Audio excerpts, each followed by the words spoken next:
This podcast is brought to you by the School of Advanced Study, University of London. All of our podcasts are available from our website, www.sas.ac.uk.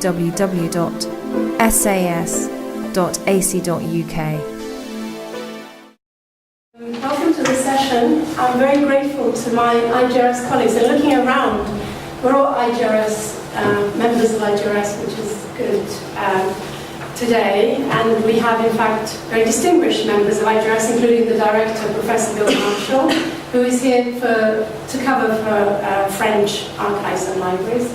Jordana Blejmar, who is here for Latin American studies and Latin American resources. I'm Katia Pizzi, I'm here for Italian resources and cultural memory resources to some extent. And Simon, here for German and Germanic, libraries and archives. And Maria-José, Homem, who's here for Portugal mainly, but also for Russia, because she has some experience of Russian libraries and research institutes. So I think if any of you are here with Slavonic interest, it would be interesting to talk to Maria-José.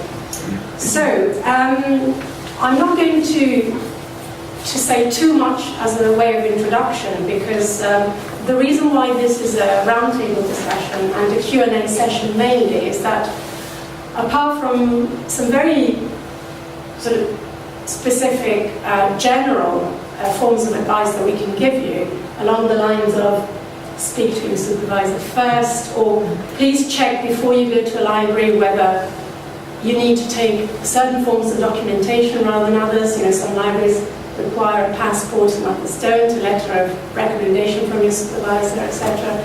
Check opening and closing times, of course, check calendars. And I often say, if you go to Italy or Spain or in the sort of Catholic world, be mindful of the Catholic calendar, because libraries and archives will be closed on St. Joseph's Day, on the Epiphany, on the Immaculate Conception Day. So, you know, be aware of local cultural specificities. But other than sort of these fairly general logistic points, I think everything is very much down to individual institutions and where you particularly want to go and how you negotiate your way around these particular institutions. Now, obviously, neither of us, I think, can speak for all of the institutions and all of the archives and libraries in the countries of our specialisms. But I think in the course of the years we've gathered quite a lot of experience about particular resources that we're very familiar with and we feel very, you know, that we can comment on. And also some general ways of negotiating your way around an archive and a library if you've never been to one, you know, sort of sustained manner. Okay. So if I could just have a show of hands to begin with as to which areas, geographical areas or topics that you might be interested to hear about. Can we start on this side? Yes, I'm particularly interested in European medicine. European medicine? Yes. How different countries approach research in general, and how they actually go around presenting academic papers. There are many medical publications and that, obviously in native language, and I'm just interested in the approach each country has to presenting medical papers. So any particular countries or mainly within Europe. Oh, so the main European. Yes. Okay, that's a challenging one. Hello, hi, do come in. Yes. We've only just started. Okay, so history of medicine across Europe. Yes. Within Europe. Okay, that's a challenging one, I think. But anyway, we'll come back. I'm looking at 18th century French travel literature. Okay. France. Okay, France mainly, comparative France. Could you just tell us what you're working on and which particular resources you might be interested in? Do you read any feminist theories, philosophy, psychiatry, psychology, French and English. French and English. Yeah, Okay. and I think that would be like an introduction to social history, psychotherapy in France in the 20th century. Okay. Show Walters, The Female Malady in French. Yes. Lovely. Okay, good. That's another good one. You're about. I'm looking at ideas of self and other in relation to German philosophy and musical form. Okay, German philosophy. That's over to you.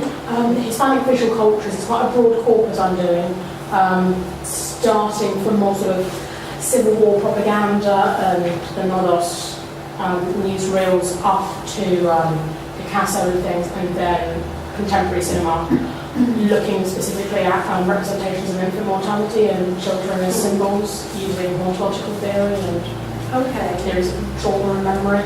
Okay, well, that's spot on. You have the back first? GDR, children's literature and translation theory.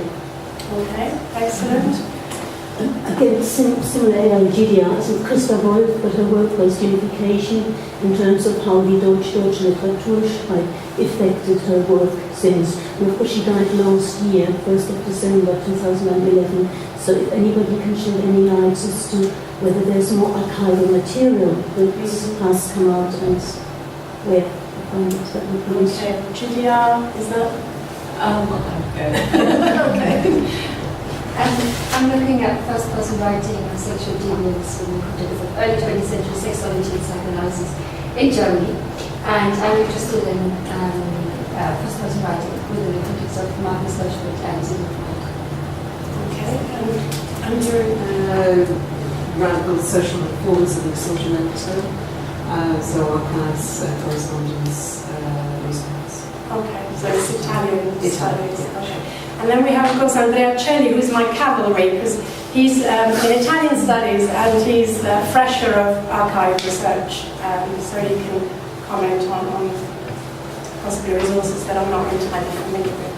Okay, so we have quite a good spread here, but particularly strong in German, it appears, Germanic. Are you familiar with any particular archives, or are you really dying to know how to negotiate any particular archive? I mean, I don't know if you have a list of places that you think that you can advise people to go from what we heard, or as I'm going to leave list, my expertise is more.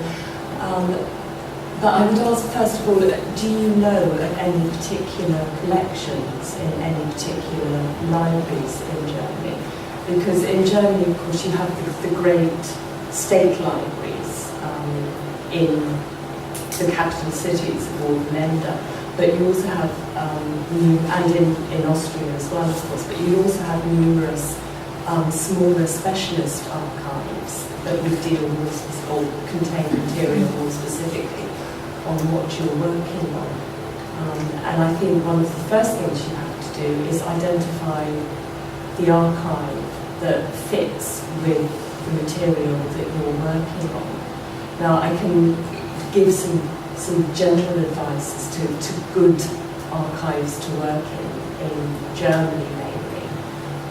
But then I think you need to check their holdings and see what they offer to you. So would that be a place to start? I mean, clearly, a lot depends on whether you already have familiarity with using archives and libraries, and usually the general... Have you been to the libraries? Starting right from... Okay, That's helpful to know. It's helpful to know because, as a rule of thumb, if you're not familiar at all with library research, it always makes sense to start maybe with the largest and maybe a national library, a national archive, where you may be able to negotiate a place more easily because it may be open to the general public, and they may have very user-friendly catalogue, for instance. And then maybe when you're a little bit more familiar with this material, you can then venture out to the more specialized archives, where sometimes they can be a bit quirky, or it may be a bit. I don't know if I can speak for German resources, but surely for other countries as well. specialised collections can be a little bit less user-friendly, less easy to negotiate. Would you say that might... It depends. Yes, but I agree that you start with big national libraries, in very countries in Germany, where this federal system has more kind of decentralised arrangements, but France, which is very centralised, only has one copyright library. The UK has only 4. More, 1, 2, 3, 4, 5. Right, so the National Library of Wales, Scotland, British Library, Bodleian and Cambridge. They're all copyright libraries. France is 1. So you go to Paris, basically, you go to the National, which is what I talk about when it comes to being international countries already. But certainly, yes, you start with the National Library. Yes. Then it will depend on the project, basically. There will be other... the copyright libraries will obviously have the books, by definition, they will have the books that have been published in that country. That's their function. And a lot of periodicals not only. So you may or you almost certainly have to go to other places if you want other kinds of resources, such as some periodicals, newspapers, ephemera such as theatre brochures or film scripts, manuscripts, visual resources, so on and so forth. There are a host of other things depending on your interest. I can talk about that for what so when I talk about France. In Portugal, exactly. In the National Library, you don't have these archives for photos and for writing, familiar writing, and the political. During the ancient regime, the fascist regime, they are not in the National Library, they are in the archives. Yes. So for research, I feel like it's much more interesting to go to the archives and deal with this subject than to go to the National Library. Yes, I mean, basically there's 3 categories of things. The printed books, everything else, including periodicals, all the things I said, and archives. If you want to actually look at archives which are not publicly available.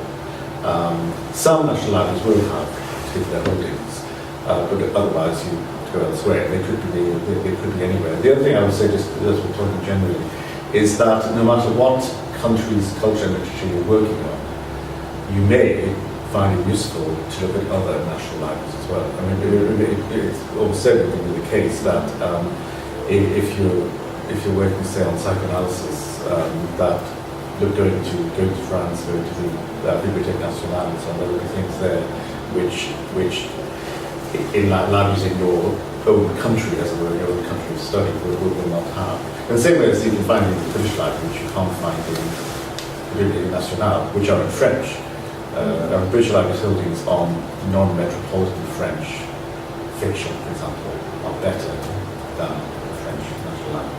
Yeah, I mean, I think I've done a lot of my research on Latin America in British libraries, actually, because obviously Latin American libraries have lots of problems. And actually the National Library is now it's starting in Argentina particularly, it's starting to develop a little bit. But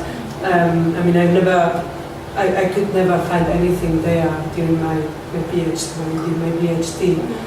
So lots of the collections that I was looking at were here in the British Library or in Cambridge. But also what I would advise is to, it's probably very obvious, but if you can, to bring a student card or a letter of your university, particularly in Latin America, but also in Spain. I think there are some rooms, exclusive for researchers, and they do require, identification. And it's very silly, but sometimes, if you can go to a country without a letter from your university, and they basically want you to see it. Yes, it's an important point, because you will be denied access if you don't have the right documentation. And you often find out from a website or from contacting perhaps a librarian or an archivist beforehand, which is always a good idea to do wherever you're going. If you can establish a personal contact with somebody who works there, and who can advise you and tell you what you need to bring in. And also who can tell you, do they really have what you're looking and sometimes you even can save a lot of time because they can provide the material for you if you have a specified collection that you want to see 40 hours in advance.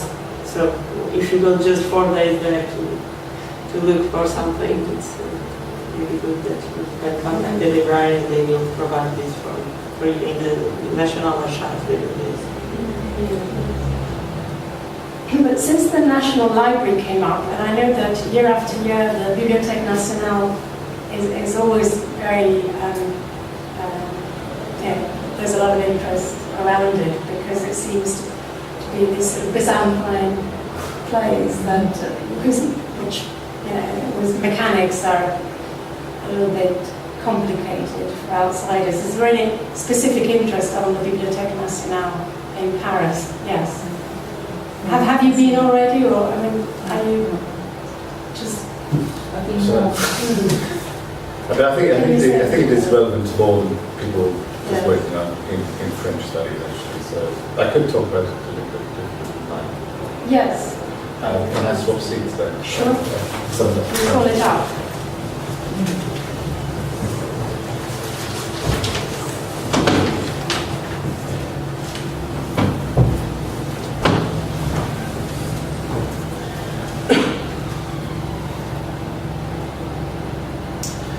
Yes, well, the advantage, of course, now is that you can access the catalogue at a distance.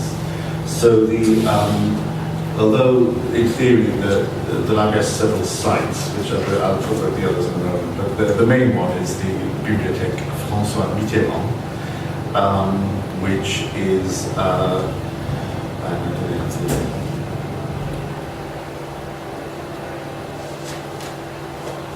you see, you can argue at the top that it is another language as well, including Ruski and I presume Arabic, Japanese and Chinese.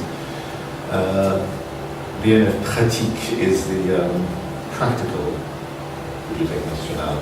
So this will explain. Should I put it in English then? Except, intriguingly, it's not quite as full in English, of course. Including, it doesn't actually tell you how, reader registration for research line and so on. Okay, it's hidden access on the English page as well, obviously don't want English people to go.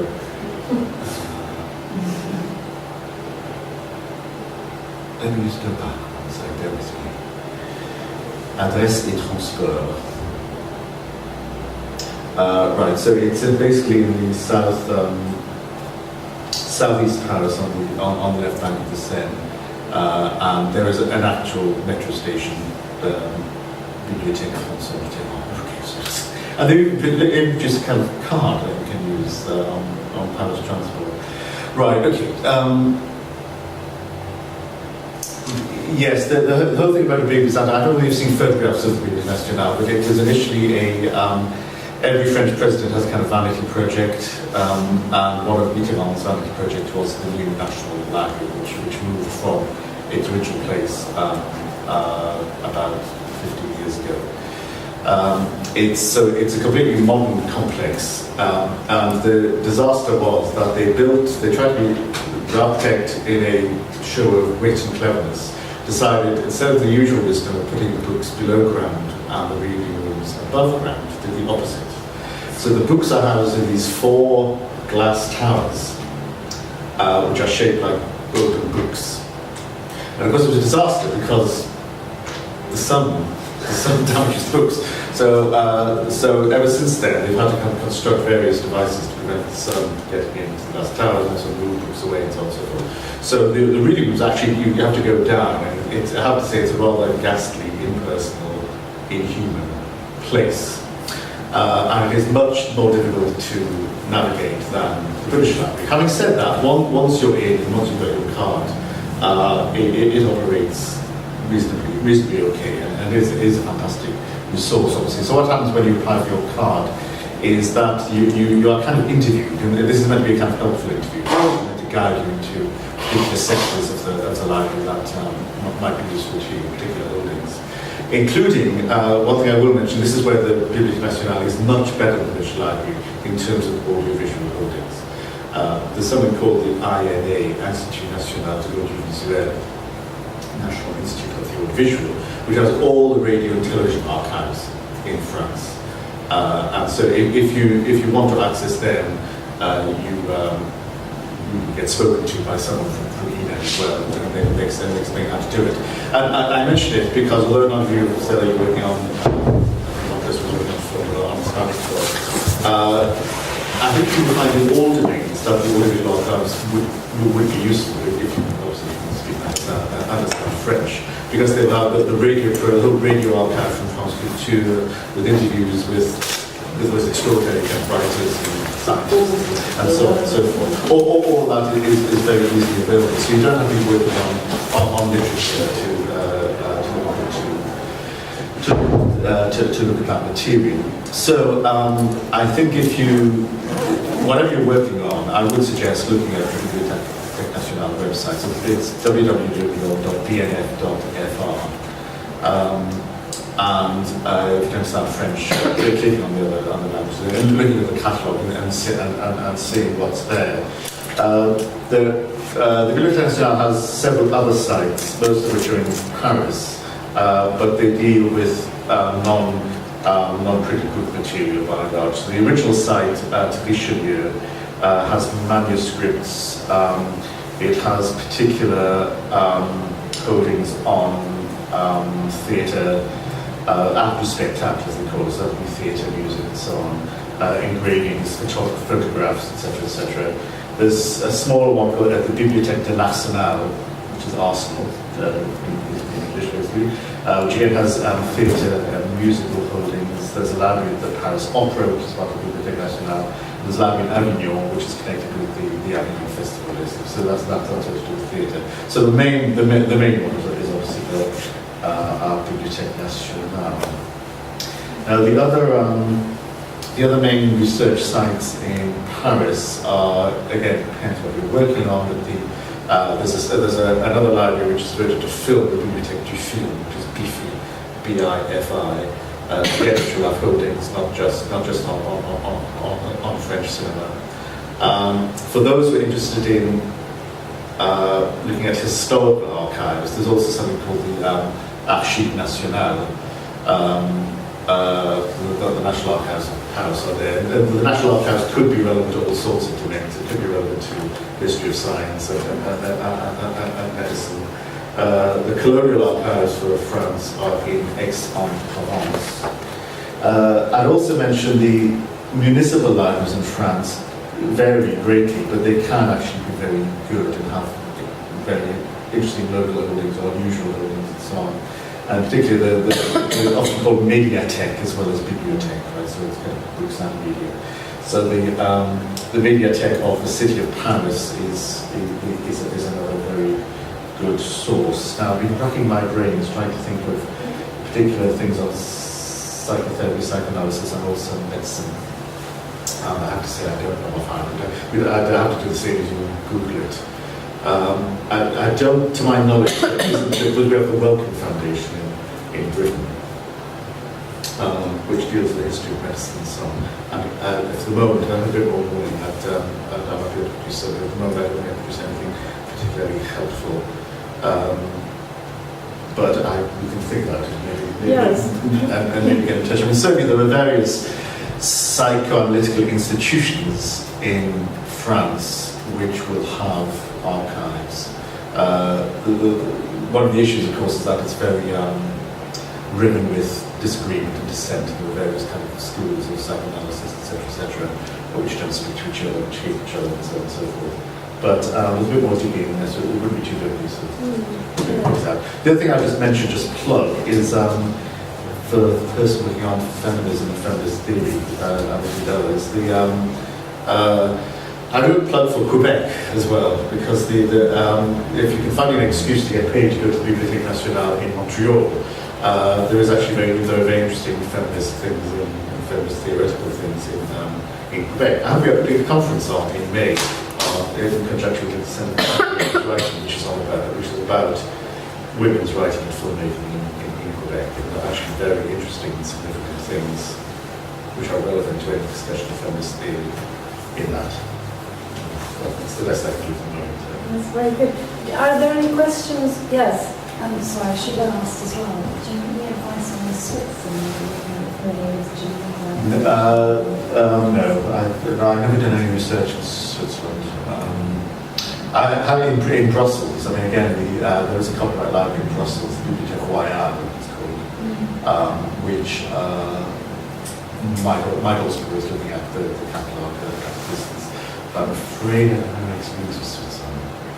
I think the person to ask might be Andrea, Mayor Ludowisy, who you met this morning, who is, yes. Isn't she from Switzerland originally? Sorry, my mistake. But as a yes, we can certainly dig a bit, and if you want to drop us an email, we can advise on that. Could you comment please on how user-friendly you find the online catalogue of the theatre? Well, we should try it. I found it I am a French speaker, but I find it extremely confusing nevertheless, and I have not been able to identify what I'm looking for, even though, given that it's a deposit library, I should perhaps be able to find. I assume that's what a deposit library would mean, that it must be there somewhere, but it's not coming up in the catalogue. Yes, the one thing I forgot to mention is that the Bibliothèque Nationale doesn't have an open access, but you know the British Library has opened itself up and doesn't have enough room, whereas the Bibliothèque Nationale from the beginning was designed to be open to have two bits, one which is a research library and one which is in the other bit, what they call the Audio Jardin, is open access. Now, having said the online catalogue, well, that's an interesting challenge. Let's try and find it. In fact, it shows how useful it is that I can't actually see it. Was it on the English version? It was on the English version. I mean, you do get there, but you can get there eventually.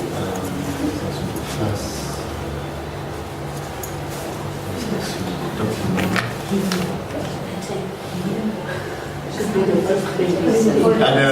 It's, well, I think you get a taste of it.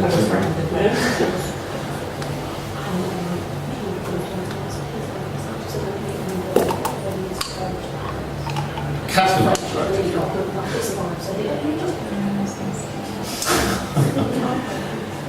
Catalogue général.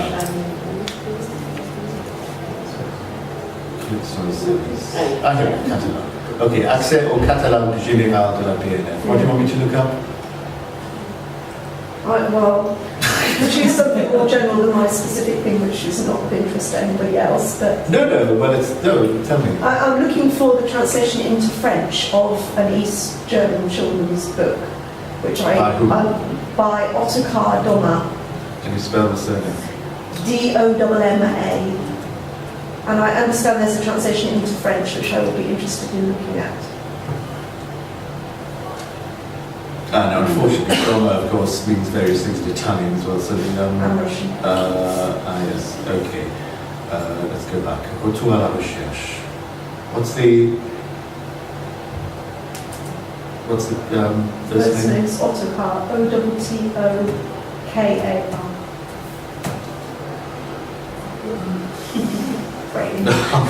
Great, okay. This is what was happening to me, and I'm misunderstanding the concept of legal deposit, because as I understand, there was a translation into French. It should be there, shouldn't it? It's very recent. It's very recent. No, not at all. Okay. It's very, very I would think it's at least 20 years old. So it's not. No.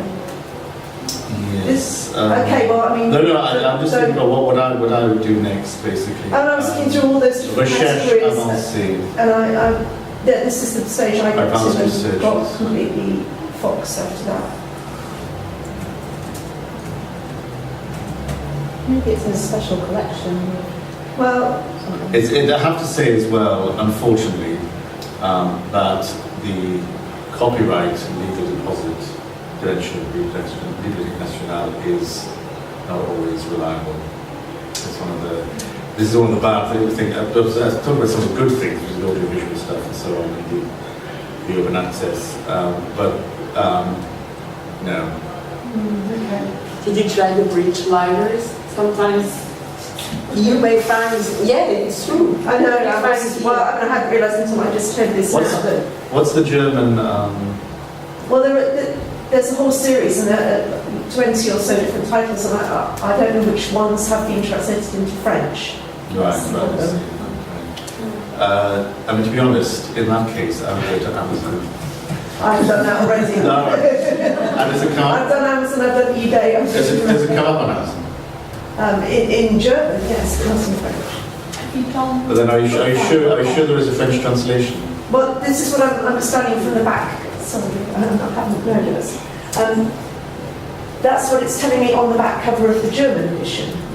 It says this has been translated into a number of languages, French and so on and so on. Can you try Copac? Have you tried contacting the publisher?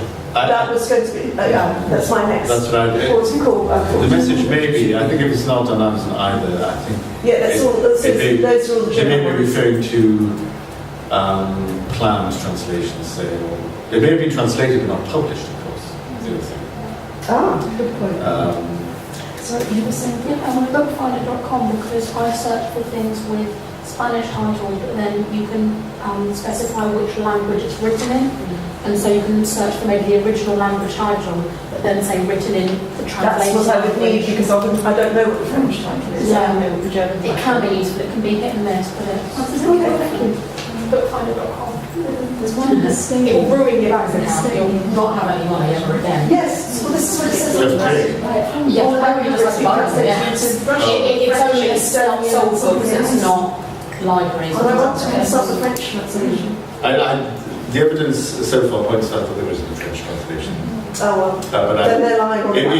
if it's on the cover, I would threaten them with legal action unless they tell you. So it's definitely what it says here. I've got it. Does he have a site, the author? Sometimes they are the ones who know them.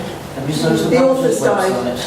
Yeah, but he doesn't have a site, a fan site or something like that. They usually know more than sometimes for so special subject. I have the same problem with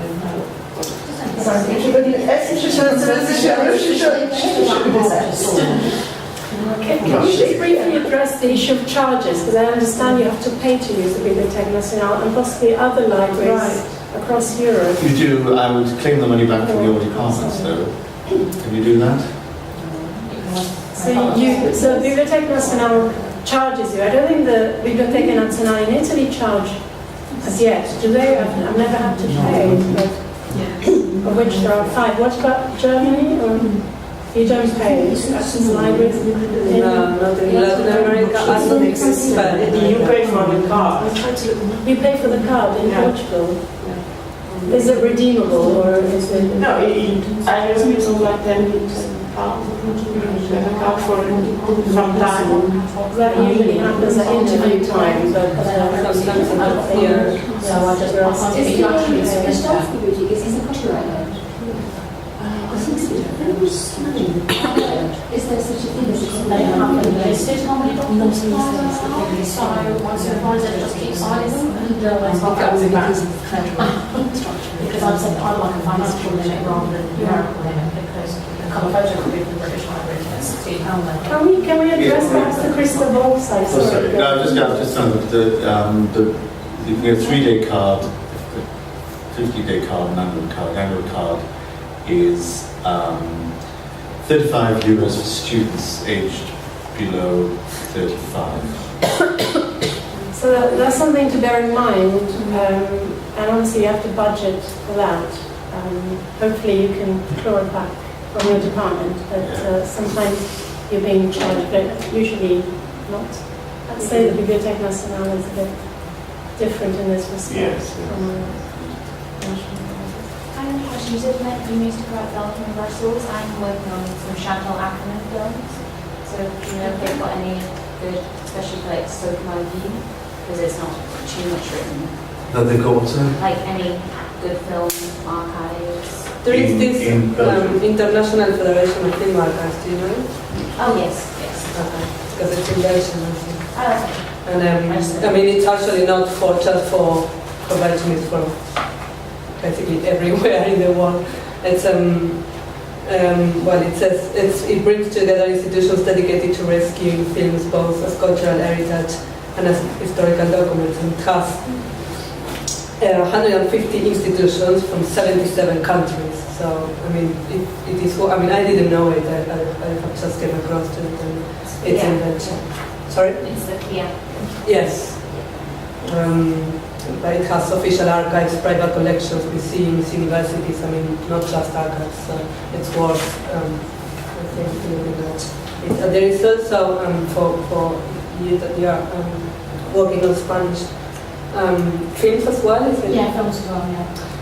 There is quite new organization called Bibliosi. So it's Biblioteca de Cine, Bibliosi. Right, yeah. It's symbol looks familiar. Sorry? The symbol looks familiar, that's a good sign. Yeah, it's quite new. It was founded in the 1990s actually, and it's mainly formed by Latin American archives and film libraries, but it has also Spanish members, institutions of films. And it's quite good. If you go to their webpage, they have not only obviously the links of the members, but also the name of the person that you should, email if you want to ask any questions related to, the archives that you are looking at. And it's quite like a straightforward communication with the librarian, which is actually quite, I think, handy for people who are looking at special collections. I think it's Biblios, it's called, and it works quite well. That's very helpful.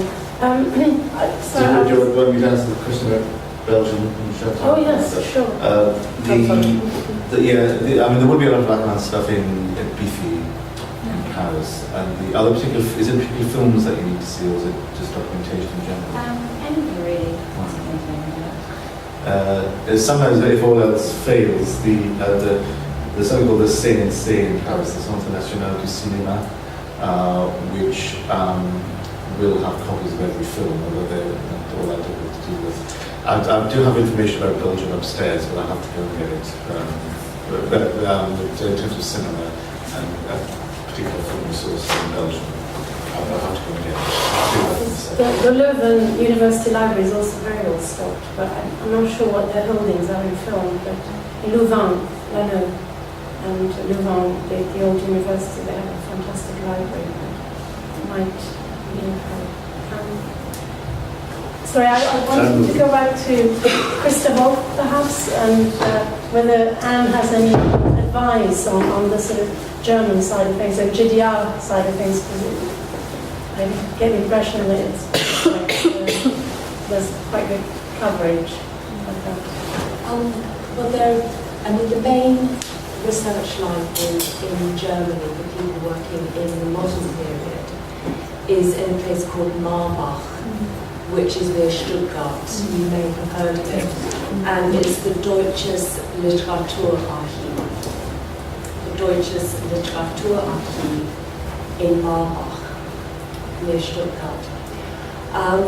Now, this is an archive. I mean, it's linked to the Schiller Archive as well, because Marbach is Schiller's birthplace, I think, or where he lived or something like that.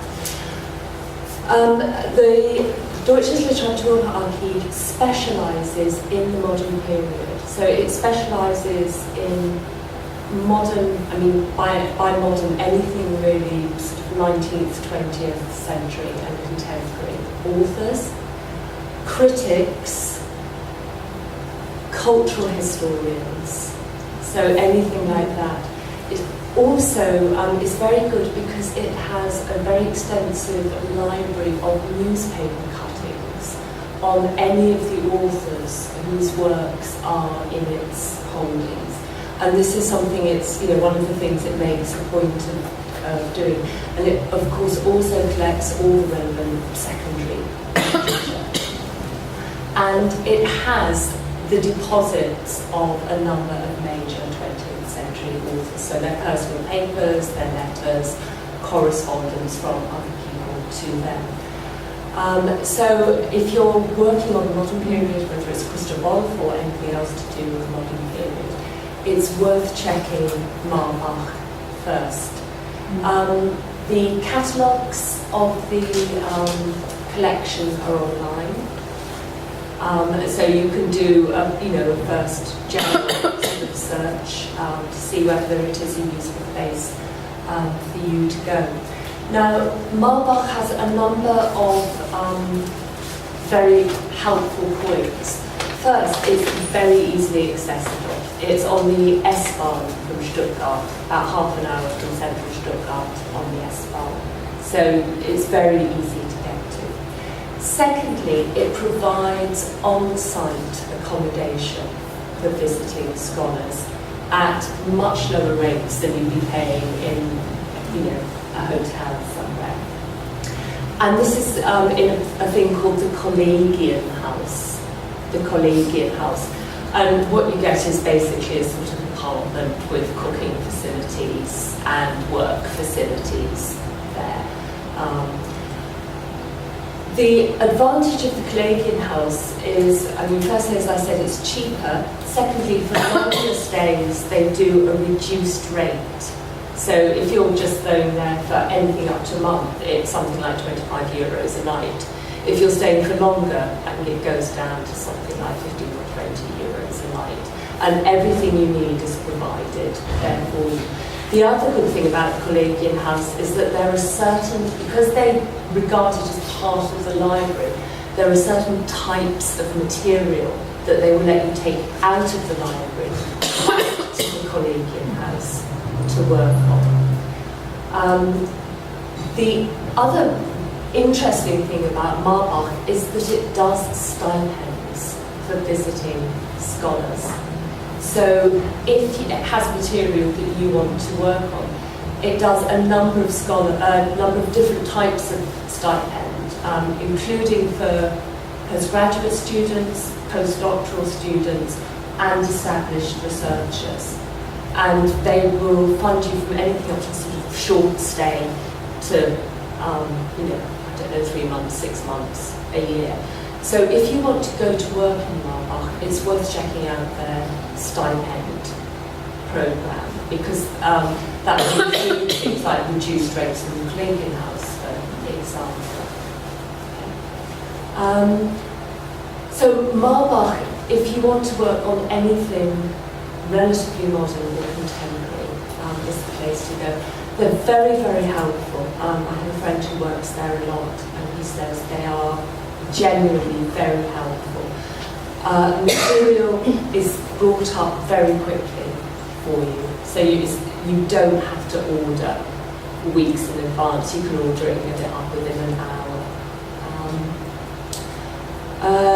If you're going, and this applies to most smaller German or even reasonably medium-sized German archives, they like you to let them know. So I'm just echoing what Katia was saying. Write to them. And German's still quite traditional, so a letter is better than an email. Okay? But if you can't write, email is fine. But write to them. Let them know what you're working on. And that you wish to come to the archive, such and such date, is there accommodation available? Is there anything in the archive that they think you should pay particular attention to? So for someone like Christoph Wolf, or for Day children's literature, or even for, Marbach might be the place for you to go. If you go for a longer stay, there's a regular series of papers given by people who are using the library. Not on your first visit, but if you go back or if you're there for a longer period of time, they quite like it if you offer a paper, but you don't have to. The thing to stress about Marbach and the other archive, which might be useful for some of you, is that they see themselves really as, if I say family, it sounds too twee, but as communities of scholars. So they like it if you go back. They remember who you are. And they're very, very helpful indeed. No charge to use the place. You don't necessarily need a letter of introduction. A lot of these places, the archives in Germany, they have the attitude that they're a public facility and therefore the man on the street can walk in and use them with absolute validity. You don't have to be an internationally acclaimed academic. If you happen to be Fred Knox, who lives in the Bundesstrasse in Marbach, you've got equal rights to go in and use their material. But you will need a passport. They will need to see some sort of That's interesting. From my experience in Europe, you actually have a very, such good facilities. I mean, this seems to me to be more typical of remote collections, such as in the US or in the southern states, where they really have to attract scholars, so they offer accommodation, they offer stipends. But in Europe, so far as I know, it's fairly unique. I don't think in Italy you don't have any library or archive that offers you such strong facilities and such a research community as Marbach. And there's another archive which I'd just like to say something briefly about, because it might help with philosophy and also with travel literature, actually. Yeah. The other thing to remember, German interlibrary loan is fantastic.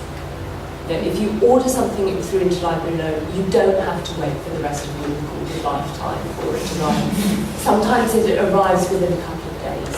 So, and Marbach has a great periodical collection as well. So all the international journals you'll find there. The other good archive in Germany, now this archive is mainly for the Middle Ages and the early modern period, but it's also very, very strong for 18th and 19th century. Travel literature is one of the things they actually collect, so even if you're not working on German travel literature, there's a great collection of French, English, Russian, you name it, Spanish is there, so it's worth checking the catalogue. And this is a place called the Herzog August Bibliothek, so Duke August, Herzog August Bibliothek. Would you mind telling me? Yeah, sure. Maybe writing on here. And it is in a tiny place which has little else to recommend it, except for some very pretty houses.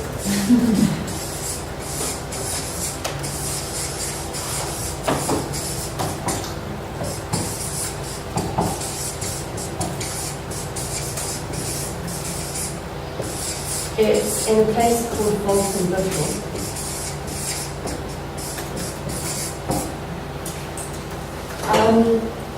And Wolfenbüttel is near Hanover.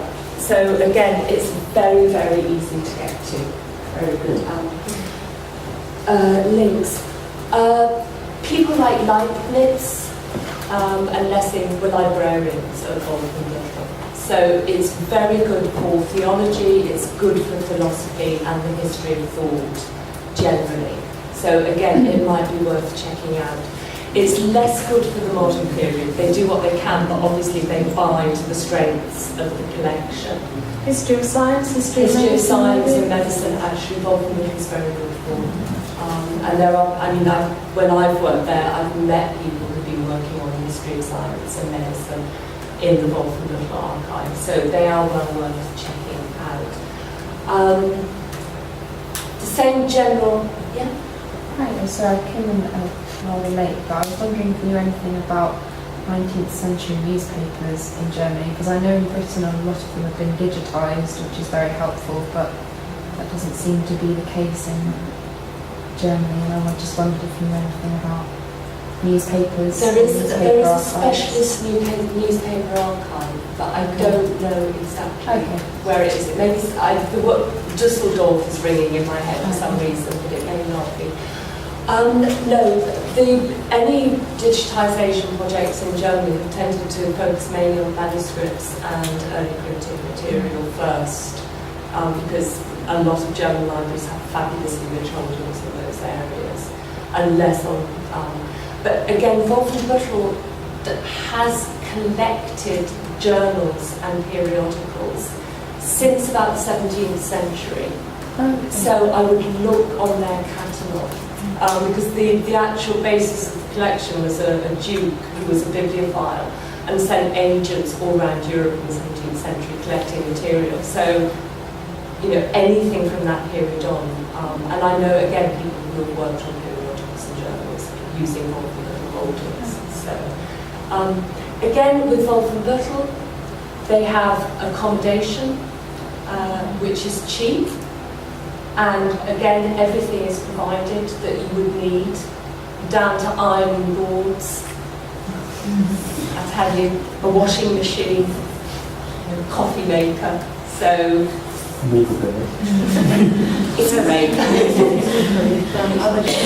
What particularly interested me is the idea that anyone, a member of the public, can walk in and access directly the material, because the case with many Italian collections that I know of, even sort of fairly large and established collections, is that even if you are a scholar, a bona fide scholar, or an expert in the area, they weren't, or they're very reluctant to give you access to originals. So they will throw photocopies at you rather than original documents, not necessarily ancient manuscripts or ancient material, but even on the more recent stuff. It's actually difficult to get access to the real thing.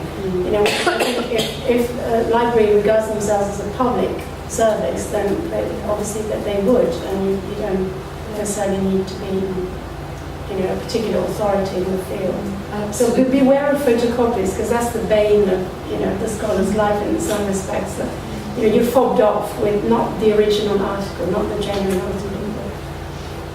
I mean, I think in most German libraries they let you access, unless it is one of their 25 million euro manuscripts, in which case they might sort of swallow deeply before they let you have a look at it.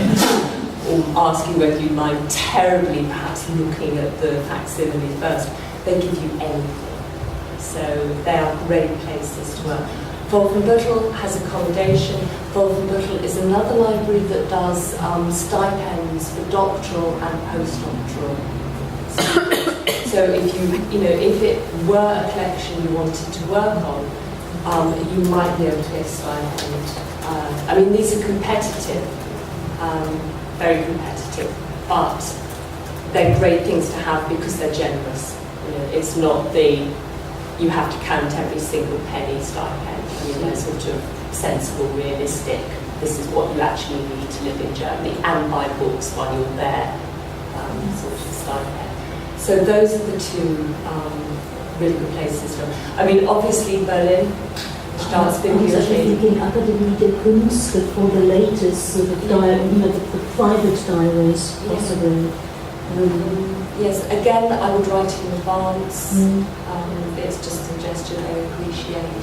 Ask if they can help you with accommodation. I mean, the most surprising places in Germany, the most surprising archives have a room or 2 rooms for visiting scholars, or know of a landlady who normally puts people up. So if you're going to work in a German archive, even in Berlin, it's always worth asking about accommodation. Library opening hours, 8 in the morning to late in the evening in a lot of these places, so you can really make the best use of your time over there. They can be sticky about photocopying anything older than 100 years, but anything under 100 years, you can photocopy. They're very good photocopying facilities. The Staatsbibliothek, is that a legal deposit number? I honestly don't know whether it's a deposit library or not. I rather doubt it because of the federal structure. Okay, so there isn't actually a single legal deposit number? I wouldn't have thought so. Okay. Andrea, can I call upon your expertise? Are there any collections on history of medicine in Italy that you can think of, or history of science? Because I've been sort of thinking, the only thing that comes to mind is the Fondo Galileo in the Biblioteca Nazionale of Florence, which holds the papers of Galileo Galilei, of course, but I can't think of anything. I think one of my approaches should be the working library and see if they got any counter organisation within Europe. That's probably your best. Probably the libraries of universities, like as for example the University of Padua, which had a long history of medicine. but I don't know this field. So I would check. In Italy we have something useful that is OPAC. It's OPAC. Yes, engine. You can find every book in Italian libraries or archives, and there are also other engines like Internet Culturale, but it's anyway with OPAC. You can find every book in Italy, and they tell you which library you can find it, and so you can even put the name of some scientist and find where you can access to that book. I'm sure, for example, Padua could be a good place, or Bologna, because they had an ancient tradition of... Where there's a strong history of medicine in the old universities with strong sort of medical... Is there a central register of PhDs in Italy like we have in England? C'è una banca di titoli di tesi di dottorato su queste I think, I guess that, I'm pretty sure, all the PhD theses have to be deposited in the National Library in Florence. So if you look for specific words, for example, keywords in the National Library in Florence, probably you can find. But one basic tool, it's very unprofessional to say, but very, very useful, is Google. You just what you need. And Google, especially Google Scholar. Yes. With Google Scholar, sometimes they link you directly with the libraries and The other option is of course to see whether there have been like art exhibitions on medicine or similar subjects, because often, I mean, there are quite good archives in museums and libraries, so you know, identify whether there have been any exhibition topic maybe in Italy and see. I mean, I'm thinking particularly in Reina Sofia, for instance. I mean, the library there on visual arts is amazing. I mean, they have everything, and they have also here in the British Library. I mean, just thinking about also your topic, they are preparing I think an exhibition on posters on the Civil War as well. I don't know when they're about that. Well, the person in charge of the collection said that they have a whole, lots of material on the subject, and they are going to prepare an exhibition. So that's another possibility to see at museum whether you can find material in museums. It would, of course, be one thing that goes without saying, as you all know, PORT, the postgraduate online research resource that we have here, lists a very good number of archives and libraries and resources in every single language field. So that's extremely useful for you to, if you want to look up anything specific. But do you have any questions at this stage? Any particular issue that you'd like to raise before we break? Yes. So I always have the problem that I'm not looking for a text with a title and author, but I'm looking at material that comes up within a different sort of work. So I'm looking at first-person writing that appears in the writing of, for example, Freud or other practitioners. And obviously, what do I look for? How do I, without going through everything for it or has ever deposited in the archives or people that we found, how how do I go about it? First person writing by Freud? No, or by others? First person writing of patients. Right. So case studies. Usually. Anything that describes some condition within the context of specifically Freud. As opposed to Freud Or writing about the patient, I mean. Yes, exactly. So supposedly direct Freud is first person. Or Martin Special. But it's too bad. I don't know how to go about it. I think sometimes it's useful to begin your search with a subject catalogue, or if it's an open stack library, to look around. If you've identified one particular book or resource that is useful to you, look around it. Because I know it's a bit of a sort of serendipitous way to go about things, but sometimes you find, obviously books are catalogued according to certain criteria. I think the problem is not necessarily with published material, because if there was such a thing in Freud's works, I'm pretty sure someone would find it. So I'm looking for... It's archives. Right, exactly. Yes. And I suppose the question then to that is, what can I expect from an archive? Can I just send them an email and say, this is what I'm looking for, please help me?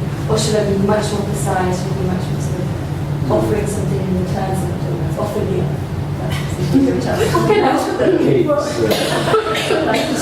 So which archives involved in Vienna and in London? Library of Congress as well. So we record with the Hirschfeld and the Hegel Hirschfeld Archive in the Grundzentrum in Berlin. And I don't know what that name is, but it's essentially just a room, a private apartment, and someone told me if one day light, they might let me. And I was certainly, as Katya was suggesting, I would certainly write to them in advance, because it is quite a precise and specialised request. Some places, the maybe digitisation already of the unpublished material, for example, that would be one question to ask, and then make it much easier to search. But I think you need to write, to write to archives, and B, to go there and talk to. So it does make me sound unprofessional if I admit quite frankly that I'm not that I know the type of material I'm looking for, that I don't know what the material is. No. Absolutely not. No, I'll just explain what your topic is. I'm not making their, I suppose I always feel bad asking someone to help me, because I feel it's not necessarily what they would like to be doing for the rest of the day. But yes, but it should be their job. But I mean, this takes a while. Well, librarians are there to preserve, but also to make the material accessible to you. So that's exactly what they're there for, to help you access They even like this kind of thing, challenging. Well, this is the thing, I've heard often it's like to keep us away from it. It can vary on the individual librarian, but by and large, I would say if they're doing the job properly, welcoming these requests, but also they should be as enthused and interested as you are in the material they're looking after. So I wouldn't hold back writing. There's nothing, no one to say you don't get a response, you don't have to lose. Yes, it's even good to write to librarians, because sometimes they are specialized in some, some arguments and subjects. So they will be very happy to answer sometimes. It's a matter of personal relations. I think also, just in terms of the personal relations, it can be useful to contact people who have worked on on related topics before. To kind of gather information about their experience, but also if they do enable or help you to have your kind of entryway into in particular specialist holdings or via people they know and so on and so forth, that would be useful. I mean, there's obviously been a lot of work done on both Jordana and Freud, so it's the question of kind of pinpointing those individuals who are accessible, have done work on that, and who might help you in turn. Again, I wouldn't tell back on that. People are usually very, it's their job anyway, so academics, people are usually very pleased to talk about things that they are interested in, basically, and have worked on. And it's certainly true of Italy, and I'm sure of other countries, that the personal touch goes a long way. So if you actually manage to speak to an individual, if you talk to somebody who's used a particular archive and they tell you, go and write to this particular person, and you establish some sort of rapport with them, then obviously, things become a lot easier for you in terms of accessing the resources that you need. I have an almost related question to that actually. One of the sort of sets that I'm looking at is awkward in its archiving anyway, because it would have been archiving that would have happened at the time under Franco. It's also a very delicate area. I'm looking at the niños robados, and so stolen and dead children, and so it's a very sensitive area in itself, and I want to look at very personal and traumatic things. Apart from just obviously trying to contact people and be polite and try to contact individuals, is there any advice, whether it's specifically Spanish or just in general, for trying to access these kinds of things, for trying to get somewhere further? Is there an organisation in Spain which is looking at the cases of the Spanish who disappeared? There's a couple. There's the Association for the Recuperation of Historical Memory, who are doing a broader thing, and then some of the sort of smaller groups, but I know from speaking to a lot of people who have looked at the more general historical memory, that some of the best investigations are happening at a very individual local level, independently of any organisation, and so... Yes. I think the organisations could provide one way anyway. Yeah, maybe go through them to get to the archives and then to the... Yes, and also they will know there'll be particular individuals who have been touched by that memory, that story, who will be involved in the organisation as well, so it might be a way of getting to them. You're looking at testimonies or visual texts? Both, really. I appreciate that as it's still unfolding, it's hard to know what does still exist and what doesn't. But I would, if possible, try and find as much as possible about the degree of circumstance from the official institutions that were doing these things, as well as then the testimony of people who at the time were going through the events and trying to sort of remedy it themselves. I don't know, because I did similar research on Argentine children of the disappeared dictatorship. And there is in Argentina oral archive, very good institution that basically gathers together testimonies that they filmed basically the victims or the children of the victims giving a testimony to the camera, so you know how to actually access, you know how to interview the person, which in these topics it could be quite hard, and sometimes I don't know if it helps the research. I mean, especially if your main material is art texts, visual texts, or culture in general, not testimonies. I mean, there might be a similar oral archive in Spain. I don't know about this, if it is worth, maybe not. And also, asking yourself whether you actually want to make interviews, or how deep to go in something that is only one element of the problem. Because often you can do a whole investigation on the text. You need to be careful with your ethical. And ethics for the image and awful this entire project. Can we take one last? I thought there was a last question on here, and then we need a little break before the next session. Yeah, just talking about archives, places. I've found places in Germany that in Berlin where I'm going to go, but it's a university library, so I don't know, do I have to suck up to them quite as much, is my basic question, because it's a university library anyway. I mean, I have already been in touch to ask, am I allowed to come here and have a look at this stuff, even though I'm not at a German university, and they said that was fine. So they we've kind of corresponded already, but now my next question or my next email is going to be, I'm turning up on Thursday the 6th of December. I'm going to be there, you'll have to do that to you. So I don't know, do I just turn up? Should I send them the email? What place is it? Humboldt University. They're absolutely fine anywhere. And you just So you sign turn up. up? You just go in, and Wow. when you come in, go for the gate to the left. There's like a sign-in desk, and you just go and give them your card, and they make a university card for you. Oh, and I brilliant. used their archive before, so you can just do something. Okay. I get your email address later. Yes, no, I think you've done the right thing by doing that preparatory work. You know, obviously a lot of university libraries do have archives, obviously, and the conditions of access might vary and so on. How long it takes to fetch material, where the material is, if it was on site, etc., etc. If you've done the kind of preparatory work in advance, yes, send the email saying, yeah, thank you. I'll be there. And we'll have to come on that date and see you then.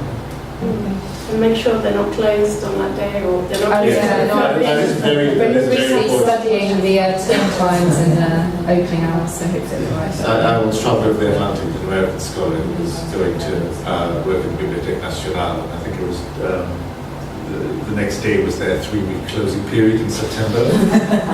Yes, make sure you don't turn up the day before. You'd be caught up. Well, thank you very much for taking part in the session. Thanks to our speakers in particular.